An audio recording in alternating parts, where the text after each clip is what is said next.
Ada apa ini? Ada apa ini? Ada apa ya?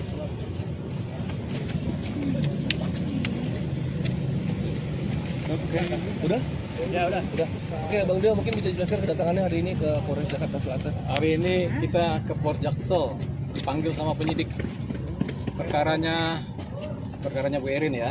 Perkaranya Hera melaporkan Bu Erin. Jadi panggil penyidik karena memang ada koordinasi terutama mengenai perkara yang sudah naik ke penyidikan. Dari penyelidikan naik ke penyidikan. Jadi surat-suratnya sudah ada. Jadi kami dipanggil untuk salah satunya adalah menerima surat SPDP yang kemudian sebagai salinan ya, tembusan kepada pelapor. Jadi ini. Ada bukti tambahan Bang yang dibawa Bang? Oh, nanti kita lihat dari Polres seperti apa, tapi yang pertama adalah perkaranya sudah naik penyidikan dan ini berjalan terus perkara ini. Kalau nggak ada perdamaian, kalau nggak ada RJ, tentu perkara akan jalan terus ya. Ada Heranya bakal datang juga Bang? TSK-nya mungkin Bang? Biasanya kalau naik penyidikan tentu sudah ada bukti yang cukup sama saksi yang cukup begitu. Jadi dari situ kemungkinan ada TSK-nya. Tapi kita lihatlah, kan sudah sidik kan begitu. Kalau lidik masih dicari-cari nih buktinya apa, saksinya apa, dokumennya apa, terus kemudian siapa telapornya. Kalau sudah sidik itu artinya semuanya sudah ada, tinggal proses hukumnya berjalan. Kita harapkan kedepannya sebenarnya kesemuanya menjadi baik-baik saja, tapi kita nggak tahu ya, namanya berperkara itu yang pertama, kemudian salah satu ada yang nggak mau terima atau dua-duanya nggak terima, berarti perkara jalan terus. Bang, Gitu. ini kan yang dilaporkan kan Erin ya Bang ya, berarti artinya kemungkinan tersangka berarti merujuk pada Erin sebagai terlapor. Oh, bisa siapa aja tersangka itu kan, tapi memang terlapornya cuma satu sih memang begitu, seperti itu. Mungkin udah naik ke penyidikan, Hera sendiri tetap masih buka pintu damai apa gimana Bang? Kan Era selalu dari awal punya komitmen ya, apa yang dia sampaikan tentunya itu menjadi pegangan. Tapi kan kalau cuman Hera menyatakan maaf memaafkan tanpa dari pihak Bu Erin juga maaf memaafkan, tentunya perkara jalan terus. Kalau kami sih sebagai pengacara lebih suka mendamaikan, tapi kalau memang ini nggak bisa, mau nggak mau ini perkara jalan terus sampai persidangan gitu. Baik pelapornya Hera, baik mungkin pelapornya Bu Erin sendiri gitu.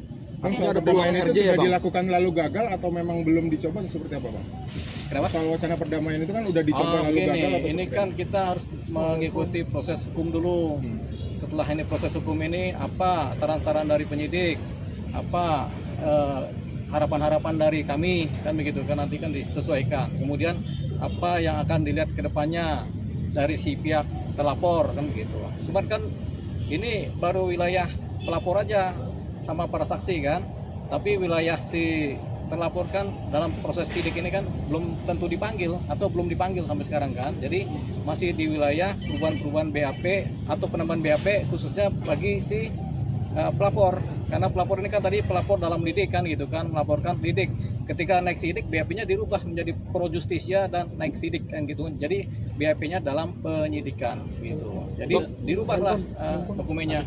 Ada syarat damai nggak Bang? Mungkin kalau RJ itu nanti terjadi ada syarat damai dari Heranya sendiri? Sudah disebutkan sama Hera terdahulu kan, tinggal nanti apa yang terjadi di belakang layar, mungkin siapa tahu kita bertemu dengan pengacaranya Bu Erin, atau kita nanti bertemu juga dengan Bu Erin sendiri, bagaimana tanggapan dari Bu Erin. Nah, tapi kalau tanggapannya tidak ada, ya kan kita nggak bisa kemudian bertepuk sebelah tangan kan, begitu. Bu Erin juga kalau dia mau damai, tapi dari pihak Hera nggak mau damai kan nggak bisa juga bertepuk sebelah tangan kan. Jadi ini harus ada komitmen dari para pihak. Nah, kalau salah satu nggak ada atau dua-duanya nggak ada, berarti ini perkara jalan terus. Nah, pertanyaan tadi adalah Syarat damai apakah? syarat damai. Syarat damai sebenarnya sederhana aja. Asal saling memaafkan tuh syarat pertama damai. Masalah lain, masalah teknis, masalah apa handphone yang disita, kemudian masalah gaji yang belum dibayar itu masalah lain lagi. Itu nanti ada syarat-syarat sendiri ya. Tapi syarat damai itu memang dari perasaan. Bang, tapi sampai sejauh ini tidak ada komunikasi Bang dengan pihak terlapor. Sebelah mungkin Bang. Ya, Ada komunikasi dengan pihak terlapor Bang? belum. Atau memang tidak sama sekali? Belum ada sampai sekarang. Nanti mungkin dipertemukan oleh pihak Polres atau nanti setelah ada panggilan-panggilan nanti kan siapa yang niat duluan mereka yang akan memanggil kan. Artinya di situ akan ada peluang RJ-nya Bang? Selalu ada peluang RJ ya, selalu ada peluang RJ. Tapi kalau nggak RJ pun nggak apa-apa, perkara jalan terus. Jadi kami siap sampai ke persidangan. Sebenarnya intinya setiap perkara kita siap sampai persidangan, gitu aja. Bang Hera sendiri datang nggak sih bang? Bang Hera sendiri datang nggak sih bang? Ya, Hera sendiri dihadirkan hari ini atau seperti apa? Hera ini masih nunggu panggilan perubahan kan, dari lidik menjadi sidik kan. Dokumen sidiknya dulu sudah ada, jadi SPDP-nya sudah ada, tadi sudah disampaikan ada SPDP yang nanti kami akan ambil, kemudian dari SPDP itu baru ada panggilan-panggilan penyidikan begitu. Jadi panggilan penyidikan tentu yang dirubah dari lidik menjadi sidik itu aja. Kondisinya Bang, kondisi Hera mungkin udah kerja lagi atau masih? Hera masih di rumahnya di Cirebon ya. Berarti hari ini tidak perlu hadir bang? Belum karena kita baru koordinasi mengenai SPDP ya. Surat pemberitahuan dimulainya penyidikan itu sudah siap. Oke, masuk dulu aja. Bang, kalau visumnya udah diserahkan berarti bang sebagai bukti. Tentu sudah sudah. Bang, Siap. kan mulai ke persidangan ya bang ya. Ya. Artinya apa namanya penjara yang akan menanti atau kayak gimana sih bang? Mungkin kalau misalnya udah nyampe ke persidangan itu. Ya, kalau sampai persidangan begini, hukum sekarang kita kan nggak seperti dulu di mana selalu memenjarakan. Ada juga pengawasan kan, hukuman pengawasan kan gitu ada juga kan, nggak perlu dipenjara kan. Tapi kalau kasus penganiayaan memang biasanya ada hukumannya penjara. Tapi kita nggak tahu majelis hakim nanti arahnya kemana.